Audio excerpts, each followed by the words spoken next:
And Robert and I had talked, and maybe even Beth and I can't remember if Beth and I had this conversation, but we thought, why penalize them for having a second attempt on a question? It'll be a different question. So we opted not to penalize them, but if you decided you would want to penalize them by a 10% penalty for any missed question, you certainly could opt to do that.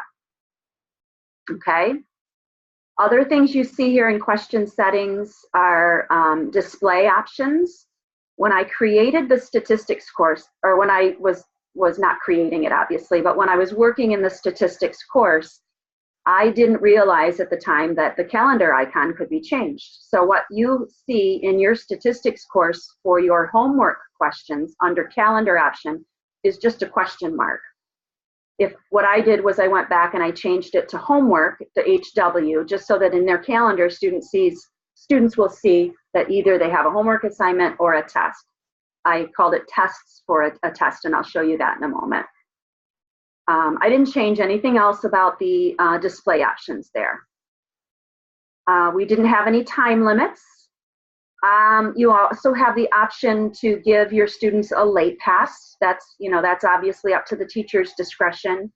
You can also restrict by date, but I opted not to, only because I want the students to be able to go back for practice after the due date for ungraded practice, and so I left that unchecked. No time limit. I made no other changes there. Helps and hints. The first gives hints and video text to the students if they click on that video or help button. The second, it kind of works like what we had in MyLabs Plus, where they can send a question to the instructor about that question. And Beth, you had emailed me this morning, and I did get an answer from Dr. Green. When a student sends that message, that clicks that button to message the instructor, and you respond to that message, does it go to the student's inbox or does it go to their messages in MyOpenMath? And Dr. Green actually didn't have an answer to that question, but he said he's never had any trouble having dialogue with students that have sent him a message through that link. So that doesn't fully answer your question, but he said students get the information and they get the response from the instructor, and many times there's a bit of emailing or messaging that goes back and forth, and he said he's never had issues with that. Well, I'm hoping it goes to your email, because they don't go to MyOpenMath like we do as instructors. They just go to LoudCloud. Okay. Yeah. I was noticing that this morning as well. When I went into LoudCloud and then into MyOpenMath, I did see that I had a red alert that there was a message waiting there for me. Right. So we as instructors go into MyOpenMath, but the students do not. They do all of their work through LoudCloud. I mean, I realize it connects to MyOpenMath, but they don't ever go to the MyOpenMath website itself. Right. Well, that might be a question we just want to ask our students that message us. When you do respond to that first question or first message, maybe just say, are you getting my response in your email, or are you having to go somewhere else to see that message? And that probably is going to be the best way for us to answer that question. Okay? Sounds good. All right. Grading and feedback, it just tells it to count in the grade book. Any score gets, the minimum score to receive credit is 0 and blah, blah, blah. I didn't change anything about that, except in Math 120, we have those video assignments. And in the syllabus, when I started looking at those video assignments, I thought those might just be a good way for students to get a little practice before they start working on the homework. So in the syllabus, I said those video assignments are a great place to start for practice, but won't count towards your grade. You can certainly change that, but you would go back to those video assignments, and I'll show you a way to do it more efficiently. And instead of saying count in the grade book, or instead of saying don't count in the grade total, you could have opt to count in the grade book. But I thought my theory was that might be a good place to start for practice. And then we're not doing any group assessments, so I didn't change anything there. And so then any changes you make, you just click on Save Changes, and they'll be saved. Now that would be, if you decided you wanted to change something about the way every homework problem is presented or graded, there's a much more efficient way to do it. And so that's this mass change option down here under assessments, okay? Now, when you go here, it automatically clicks every assessment, whether it's homework or a test. If you wanted to make changes to all homework assignments, then you could just click on this drop-down button and select homework. And now you see that only the homework assignments, not the tests, not the learning targets, you know, only the homework assignments, not the video assignments. Actually video assignments was included in homework. All of those are checked, and then you see the same menu. Now, I got a little nervous, and Patty, you probably remember this on Monday morning after we got the college algebra course completed, and Patty was getting things loaded into LoudCloud. I was going back and looking at some of my assessments, and I came to this mass change assessments window, and I panicked because I saw, oh no, now they only get one attempt at every problem. And you know, everything that I had done seemed to disappear. Well, it really hadn't disappeared. When I went and looked at the individual assignments, the changes had stuck. I was using the word, they're not sticking, Patty, but the changes had stuck. But if you decided, for instance, that you wanted to change, say, penalize your students for answering a second question in a group that they missed, where they missed the first question, you would need to click this box to the left of default penalty and then say, okay, I'm going to give them a 10% penalty for having missed that first attempt. Say your feedback method, you wanted to show each score on each question as it's submitted, is how I selected it, so that if the question is missed, the student will be given another question to try within that group, because we have an unlimited number of tries on our homework. You could click on that feedback method and decide what you want to do to change it. Maybe you decide you don't want to show the score on each question until the end of the test. Well, then you would select this option instead. But any changes that you make here, you need to click on the box to the left first to let MyOpenMath know you're making a change there. And then for the statistics course, you probably in the calendar for homework and tests are just seeing a question mark. Well, you might want to change it to homework here. So you would click on the box to the left of the calendar icon and just call it HW for homework. And then go on down for, and make changes accordingly. And then once you've made those changes and are happy with them, you click Apply Changes, and now those changes will go to all homework assignments. Okay, any questions about that? Mass change for assessments or just assessment settings? Still don't see my chat window. You all good? We're good. Okay. All right, so if I go back to my labs, or excuse me, my classes here. Okay, and let me go back to college algebra just so I don't keep working in just one class. Oh, you know what? I'm not teaching college algebra, so I have to go to it through MyOpenMath. You get there in the same way. When you preview the assessment, you can always then go back to the course here in the upper left-hand corner by clicking on the course. So let's take a look at the grade book. I know for many of us, we have students that have special accommodations. Like, for instance, they might need, they might get extended time on tests. I'll show you how that can be changed. But what you can see in the grade book is that it's been set up such that 40% of their grades are going to come from the assignments. Now, the assignments have different numbers of questions in them, but it's calculating the average of each assignment and then the average of all assignments averages. And then that factors into 40% of the students' overall grade in the class. Does the same thing with tests. The tests have different numbers of questions in them, but it's calculating the average test score for every test that the student takes, and then calculating the average of those averages, and then 60% of the grade is coming from their test scores, okay? So if you wanted to review a student's assignment, say it was a test, and in college algebra we give them partial credit if they are if they were on the right track at some point in time. You would merely just need to click on the score in the gradebook for that student, and then you can see what score they obtained on that first question, but you can also show review attempts.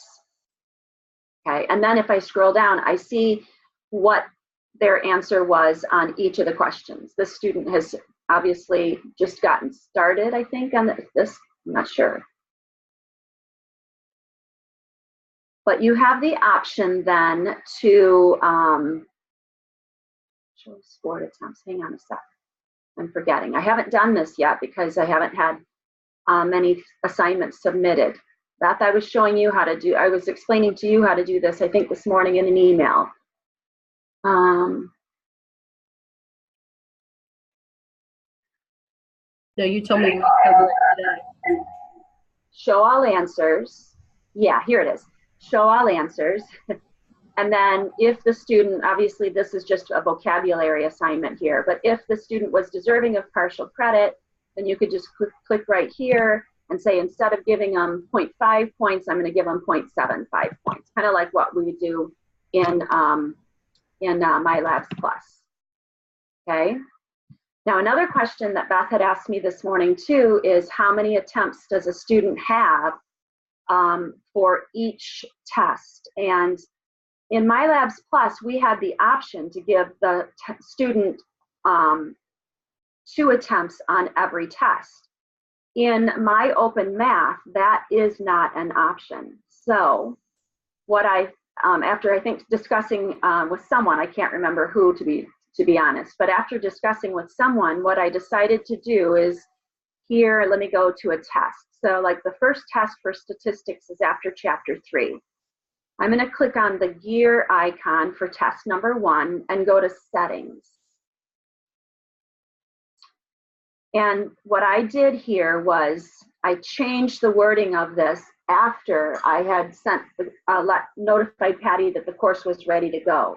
I had originally said that this exam covers chapters 1, 2, and 3, and that you have 2 attempts on this exam, but it must be completed, each must be completed within 3 hours.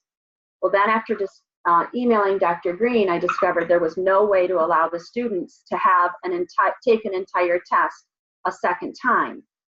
So I said, instead, I'm going to have them give them 2 attempts on each question. So I reworded it right here. You have 2 attempts on each question on this test, but your attempt for the entire test must be completed within the time limit. And for statistics, we had given them 180 minutes. For college algebra, other than the final exam, we had given them 120 minutes. So where I gave them the option to have it get a second question is right here. Default attempts per problem on the test, I made it 2, and then I clicked on this box here that I wanted their reattempt to be a different version of that question. That was the only thing I needed to change there. Was, okay, you don't have 2 attempts on the entire test, but rather you have 2 attempts on each question on that test. Lynette, our problem is, what if a student starts a test, something happens, there's a power outage, and they only got, say, 10 minutes into the test, but their power didn't come on for 5 hours later. Mm-hmm. How do we let them take that test again? We can go to our gradebook again, and similar to what we had in MyLabs Plus, is we could click on that score, And you have the option here to clear attempt. Okay. And then that clears the attempt, and then the student has a chance to start that test over. Now, I think what you discovered with a student, based on your email, Beth, was that that had happened to a student, and it begins a brand new test, which probably has different questions. Am I correct, Beth?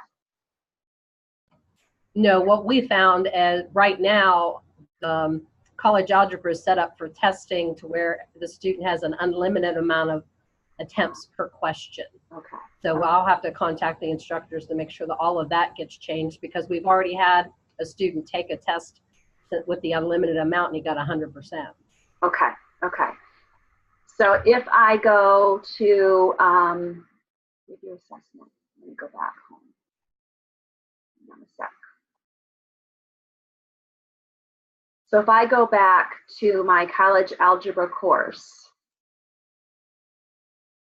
all we have to do is, it was, tell me again, it was a homework assignment, Beth? No, it was all of the chapter tests that I had to change on mine. Gotcha, From okay. unlimited, and I gave them 2 attempts. Okay, okay, yeah. So you just go to your mass change assessments. You can click on the drop down arrow and select tests. And now you see that just the chapter tests have been selected. And if I scroll down, then instead of it saying an unlimited number of attempts per problem, you would need to click on the box here to the left that telling it you want to make a change, and then say, I want this to be 2 attempts per problem, with the reattempts being different versions of that question. Good on that? Can you go back, Lynette, to the grade book and show us how to extend the time for students with a documented disability? Absolutely. So if you go to roster, right here on the far left menu, and I'm going to have to do this in my Math 128 course. So if you go to roster, all you need to do to extend the time is to click on the student's name, and then right here, the time limit multiplier, you have an option to type in whatever you want, or you can, if it's 1.5 times, then you can just scroll until you get to 1.5, and then update information. And it'll make that change for that student on all assessments that they are given that have a time limit. But make sure you click on update information. Okay? All right, other questions?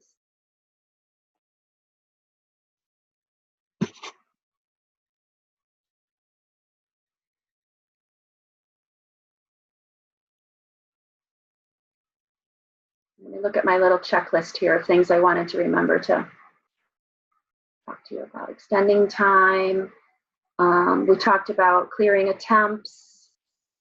Lynette, did you Yes. figure out how to look at what the answers are to these problems? Say that again, Robert. Did we figure out how we could see what the actual answers are? Like, Yes. Yeah, Absolutely. because that's what you told me, and I couldn't get it to work. So let me see if Right. you got it. Yeah, and I had messaged Patty thereafter, Robert, and she said, you should be able to see the same thing that I see. So let me try it again. Here I am in my probability chapter.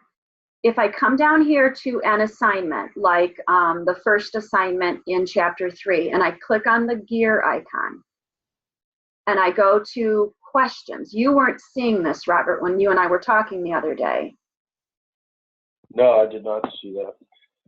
So you should be able to go to questions, and then when you go to preview the question, it'll show you every question that you want that's in any group. And then if you want to see the answer, you just click show answer. And then I can next, show answer. Next. I was in a different gear. I must have been in a totally different. That was a different gear. That's not the same gear. So let's go back there again, because I totally was. Let me go back to the actual assignment itself. So if I was in chapter 3, We'll go back one more. Go back. Go back one more? Okay. Okay, let me go back to my loud cloud. How's that sound? Okay, so say I wanted to look at the probability answers. And I wanted to, maybe was having difficulty wanting to make sure my answers that I've come up with were correct. I could click on one of the probability assignments in Loud Cloud, which will of course take me to this link again. Yeah. And if I preview assessment, it takes you just to the randomly selected questions. There are 14 questions in this particular assessment, but it's taking you to the ones that were selected for this student. What you can do is you can go back up here to this upper left-hand corner where you have a link to take you to the course in MyOpenMath. So I'm going to click on Math 128, and it takes me to all chapters and all assignments. So I could go back to chapter 3 and say I was interested in checking my answers against the answers in MyOpenMath here for the third assignment. This gear icon, if I click on it, gives me the options to see what the settings for the question are, but also to look at the questions themselves. And here's where you preview, and that's where you can click on Show Answer. Okay, I got it. Yep. Got Okay. it? Good. Yeah. Yep. And then next to go to this will take you through every question in all groups. So you were just going to a different gear, Robert? Yeah, go up above. Clear that out. I'll show you where I was going. Okay. Yep. I was going, go back one screen. Go back one screen. Hang on, sorry. Right at the top, right next to your name is where I was going. See way up at the top in the right? Oh, that gear icon. Ah, that explains it. Yeah. Yeah. That's the gear I was clicking, and that's why I couldn't see anything. Because I was going, okay, so you have to go down to the, okay. Yeah, you go to the actual assignment. Yeah. It's gear icon. In that gear, and that's why nothing was coming up. Yeah. Gotcha. Good. Okay. And then, Beth, another question you had for me this morning was a couple of your students have said that parts of the text are not showing up, or pages in the text are not showing up. And I emailed Dr. Green this morning about that, and he said that's not a MyOpenMath problem. That textbook is an online textbook. It probably is an issue with the student's Wi-Fi, that it's not loading fast, and that the Wi-Fi is so slow that the book is loading very, very slowly. And therefore missing bits and pieces of it when they click on that e-text link.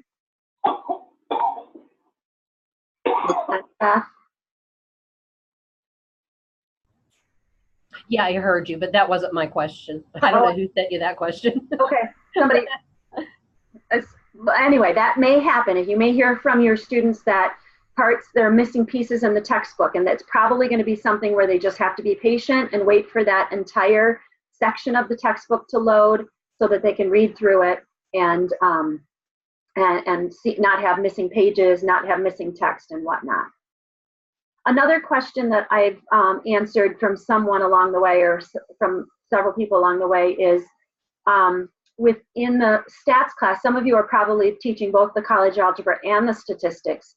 In the statistics course, I think they were designed by different groups of people, the college algebra and the stats course. And in the statistics course, the videos lie within the homework assignments themselves. So when a student is presented with a question, if there is a video associated with that topic, then there is a video link.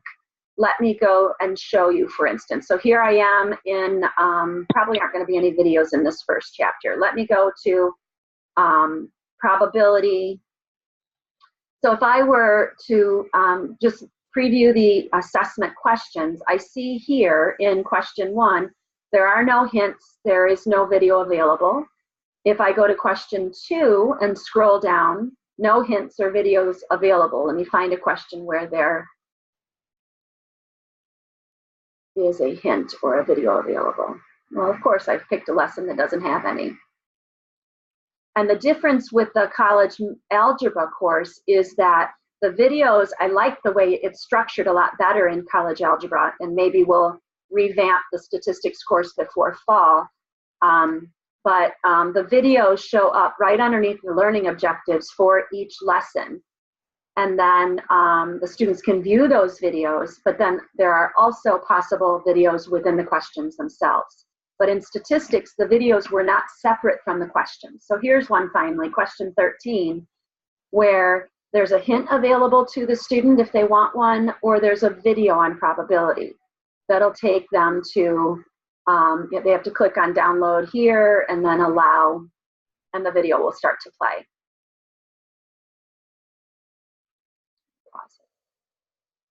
And then the hints are very similar in the college math course as they are in the, or college algebra course as they are in the statistics course. It'll just provide them with maybe a definition or a rule or something like that that might help guide them in answering that question. Those hints are, I've been going through, of course, I'm teaching both, so I know exactly what you're talking about. The hint, so go to another, all right, open that hint map and just leave it up for a second. Okay. Watch it. All right, just leave it up. So just kind of, you don't have to read the whole thing, but now you see it. Now go ahead and bounce out of that. Yeah, just close out of that. Yeah. Okay. Now go to another problem and look at the hint. Go to another. Independent events. Okay, well maybe. Well, in like the section for box and whisker or whatever you call it, I can never, plot and whisker or plot, whatever it is.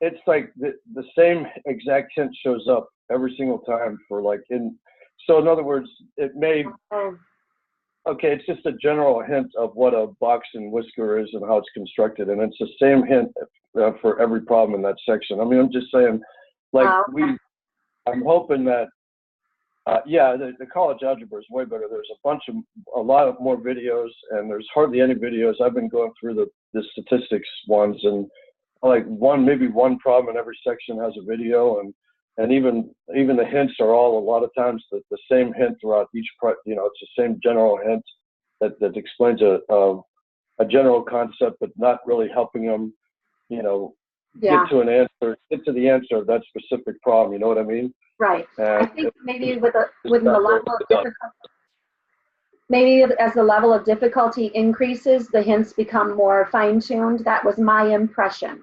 I didn't look at every hint, but with box and whiskers, you know, there are just some basic bits of information that you need to know about a box and whiskers plot, for instance, from but so every problem, like if they want to know like which one has the most amount of data, okay, I mean I could figure that out, and then you open that up to the hint and it just goes back and says, here's the basic concept of a box and whisker, or this and that, and it's the same, just kind of general, but it doesn't really do anything to specifically help them answer the question at hand. You know what I mean? And there's no video, so that's just something we gotta think about for fall, because the college algebra has done much better. It obviously. I like it.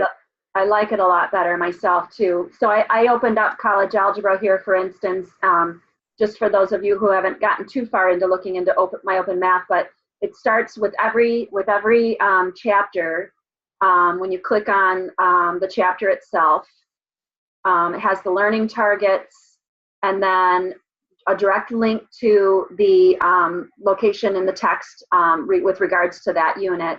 And then all of the videos, other than the ones in the video assignment, are all grouped together here in their own little folder. I like that a lot.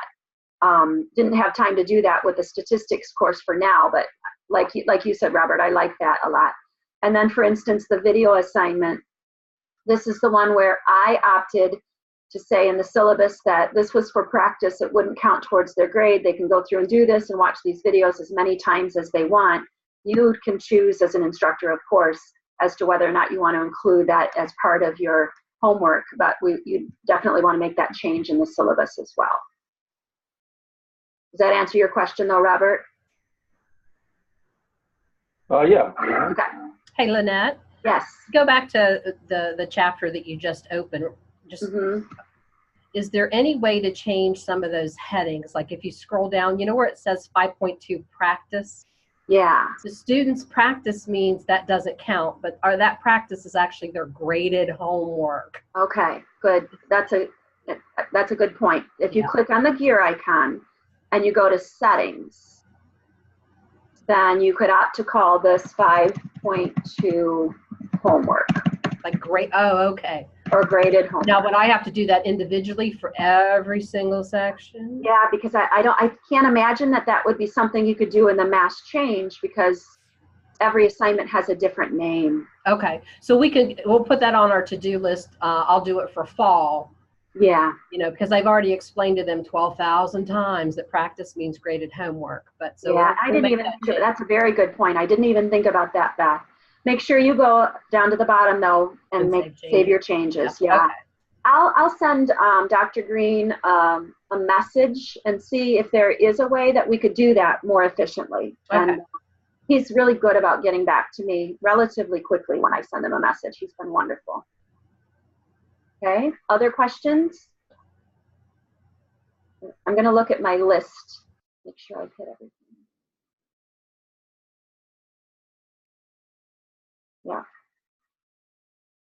We've looked at the grade book, we've looked at the roster, the mass change option, the individual settings options.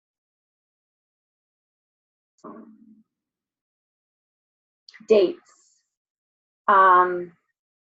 Here under mass change dates, you can go in and you can individually change a due date for an assignment. If you decided you wanted to, break it down a little bit differently than I had said in the syllabus, you can do that very easily here in the mass change dates. You can just literally go to the assignment whose dates you want to change, and you can click on the calendar icon, choose the day, and go to the, excuse me, I'm going to leave it the same. Go to the time option, and you have to physically retype the time. Or if you wanted to change all of the due dates for all of the assignments, say that I had decided to make due on June 9th, those would be beginning here. You would click on Chapter 2, Equations and Inequalities, and notice everything within that chapter is selected. Those were all due on June 9. And then I also noticed that Chapter 3 then is due on June 23rd. So if you decided, no, I don't want them to be due on June 9, then you go to the very top of that Chapter 2 block, and for the first assignment within that block, you can change the date.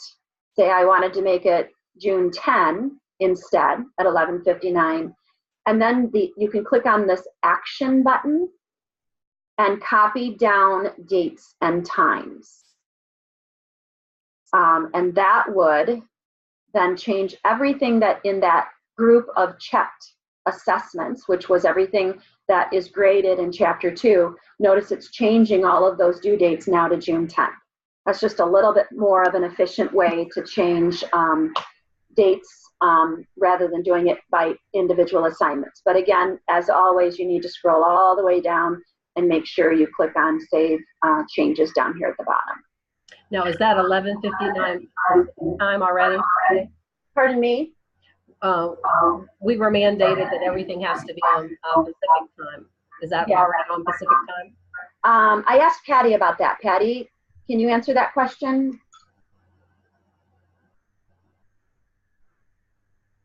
I think Patty told me it was a glitch in the system. When I had set up the syllabus originally, I had said at 11:59 p.m. Eastern Standard Time, and then Patty corrected me on that, and I asked her if I needed to go back and change then all of those dates, all of those times to 2:59 p.m. because of this being Eastern Standard Time, and she said no.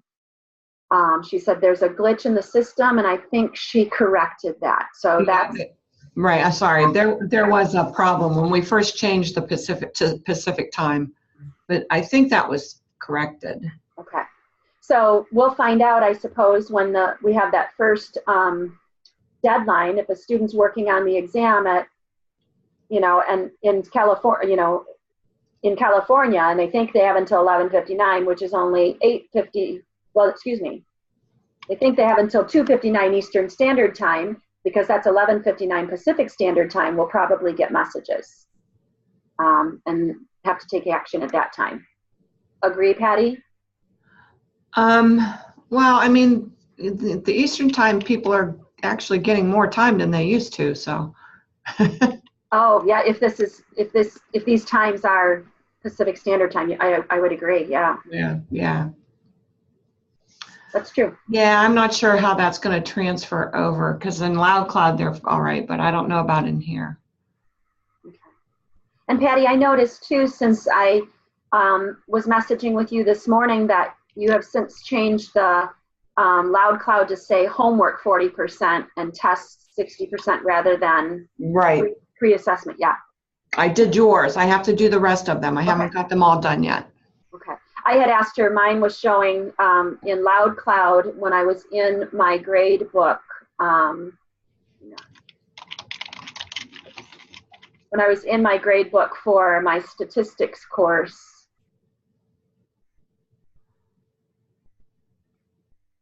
Sorry.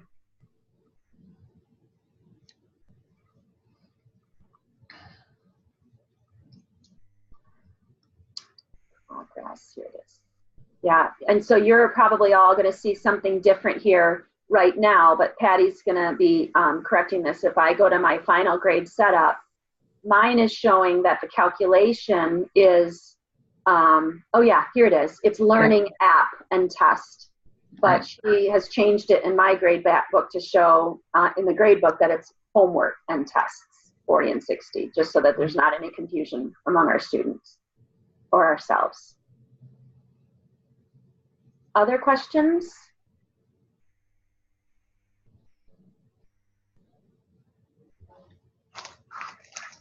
I see, Patty. So you're able to record this session then? Yeah, the majority of it is recorded. Vanessa was able to jump on and get it started. Okay. Awesome. Yeah, I would like to, obviously, like Beth just asked, if not only the people that aren't here, but just send it to everybody. It won't hurt. I could probably look at it again.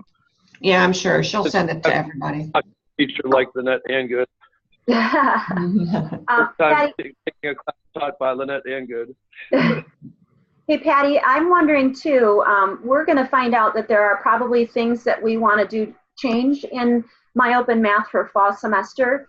Is there something like, could we create sort of like a Google document that we could share where teachers can just give their input about, I'd like to see this changed in the Math 128 course or the Math 120 course, so we can start making a list as we're working through this course for the first time, and then maybe address some of those changes before fall semester. Right. Is that a possibility? I would think so. I mean, we all have the Gmail, so we can all share a document between us. Okay. I'll be happy to share that, or just create just a document where teachers can fill it. Yeah, I'll do that this afternoon. Right, yeah, and then just add everybody, share it with everybody. Now, do I have everybody's email? I can't remember if you've given that to me. Or maybe share it with you, and then you can share it with everybody? We can do that, or, yeah. Okay, I'll do that. That might be easier than you sending me everybody's email.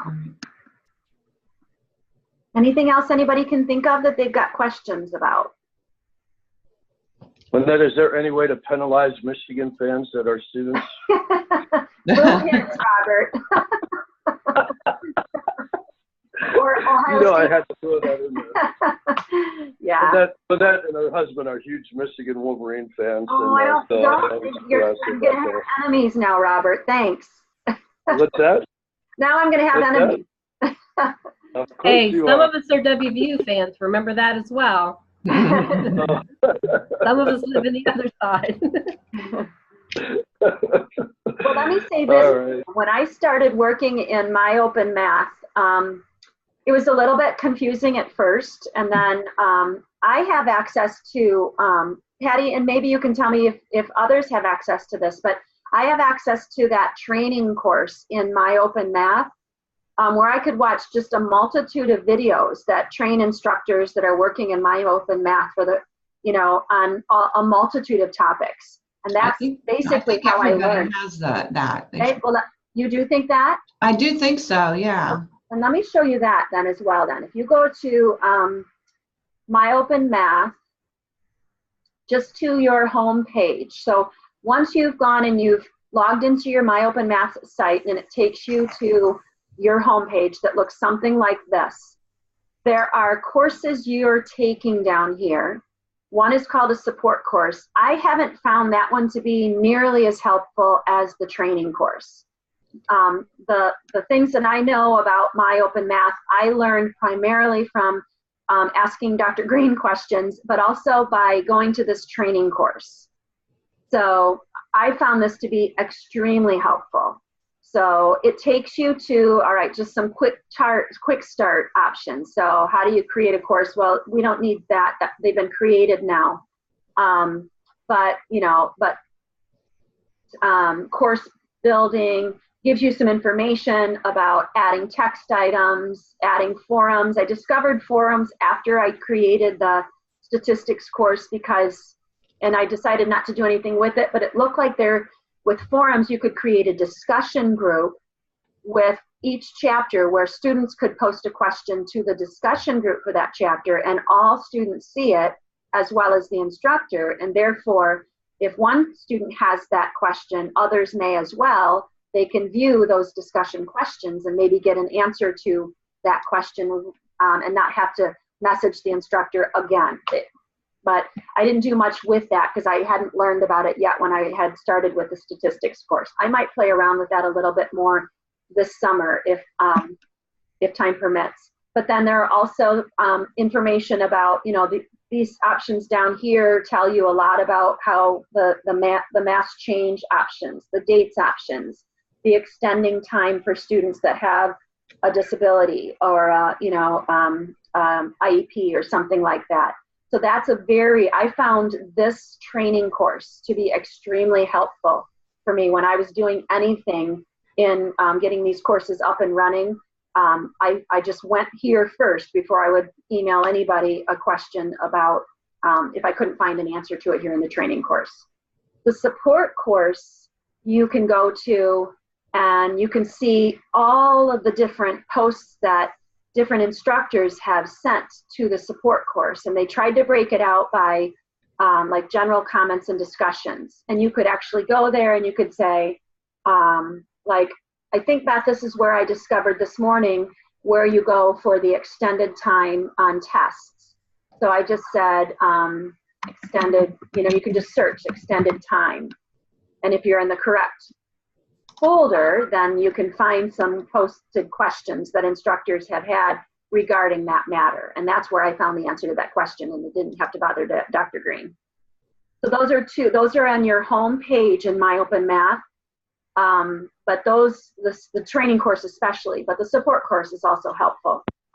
Two resources you can go to if you do have a question, and you can always message me. And if I don't know the answer, I will say so, but say I'll get you an answer to that question in the very near future, either by going to the support course. Lynette, there's also these forum questions. You can post questions and people will ask. If you see the one there, it says Mac Air.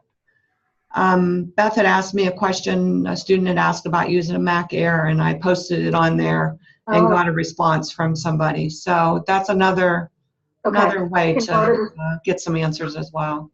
So you just posted that in the support course itself, right, Patty? I believe so, or in the forums. Okay. Forum. Okay. Got it. And the suggestion did work, Patty. Good. He switched from Safari to Mozilla, and he's fine now. Oh, great. Yeah. Because, like Lynette, her and I learned this very quickly over the last, week? Yes. Patty's probably very tired of hearing from me. I promise not to bother you nearly as much, Patty. Oh, that's okay. Yeah. Yeah. So yeah, we're all on the same learning curve, and so I'll create that Google document though, and where we can just suggest you know, these are some things that I think would be good changes to make in MyOpenMath before fall semester. And send it to Patty, who will send it out to you guys. Sounds good. Well, Beth and I were discussing a few days ago about practice tests. There's no practice tests. And is there a way to take each exam that you got and like just copy it, you know, obviously random different questions, and make a practice test that doesn't count toward their grades so they could actually just practice for practice? Exactly. There is. What you can do, that's an excellent question. And I would have done that had I had time, but I was in a rush, obviously, with 1 week to do the courses. If you were to want to create, and what's that, Robert? I said, you had plenty of time. Robert's so understanding. Okay, so if I wanted to create a practice test, say, for the first 3 chapters in the Math 128 course, I can go to the folder where there is where the test itself lies, and I can click on Add an Item, and I can add an assessment. This is really not very difficult at all, and I could call it Practice Test for Test 1. And then, you know, make the settings what I want them to be. And I'll just create it for now. And then what you can do is you can go and you can select from assessments right here. It takes you back to this, this page, and you click Select from Assessments. And so this would be a practice test over chapters 1, chapter 2, and chapter 3. So I'd want to go and click on all of the assignments in chapter 1, in chapter 2, and in chapter 3. I didn't click on the learning targets or learning objectives. And then I say, use these assessments. Now what it does is it ungroups everything, Robert, but it's nice because it brings them in the order in which they appear in the assessments. So I could say, okay, I'm going to go to preview, and I am going to say I want to mark this question for use, and I notice that it's about interpreting a frequency table. So I click on Next, and I might click on several of these questions that are asking about finding values from a frequency table, maybe 4 or 5 of them. I'll just pick 5 to start. Okay, and then if you just close that, now you see that those 5 questions have been selected. If you want to create a group for practice, that way the student has more than one question that they can practice on this practice test, you just click on, well, actually, you'd want to continue to do that with all topics. Pick however many questions about each topic. Say that that's the only topic I wanted to put in my practice test, just for time constraints here. And then go, but you'd go through, this is displaying all of the questions that were on any homework assignment in any group within chapters 1, 2, and 3. So then you'd want to add them using defaults, because all of these homework assignments have the same default. So you'd want to add them using defaults, and it will add them to this assessment. And then you could click on the ones that you want to group. And again, this, I only brought in the first group of questions. So say I wanted to group all of these questions so that the practice test would select one from the group, but then if the student wanted another because they thought, oh, I'm not very confident about that topic, I want to request another question, then there would be another question there waiting for them. Then all you do is click group. And then you would do that for all. So it's really quite simple. And I don't know, you know, that could be something where I don't know how this would work, Patty. Tell me on your side of things, if I were to create some practice tests now that, you know, the tests or the classes are up and running, and let you know that they were created, is there a way for them to be loaded in everybody's class or not? It's really difficult because everybody's class is a copy of your class. Got it. And so they won't propagate into the other ones, I don't believe. Yeah, I think that's something we could work on for fall. Right. Yeah. You know, yeah. at least right now they have you know, I'm going to have, you know, 2 attempts per problem. So that's something at least for summer. Right. And I actually was thinking that I might do this in my main course, Patty. And then, you know, where the courses were first loaded, not, you know, in MyOpenMath. And that way they're going to be there. But you can see it's relatively easy to do in each of our own platforms. It's just that we're all going to be doing the same thing. So it's going to be rather redundant. And like that said, that might be a better goal for fall. But I can certainly start working on it in the MyOpenMath course, the author course, right, Patty? Yes, yes. And then we can use yours as the copy for the courses in the fall. Okay. Did that answer your question, Robert? Yeah, that's fine. That's fine. Anything else anybody can think of?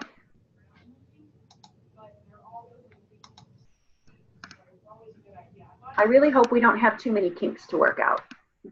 But I'm sure there are going to be things we want to do to make it better. Oh, yeah. But, I mean, you know, that even if we're using always one of the things, every time you use something for the first time, it's always going to be modified. So that'll work. Good job.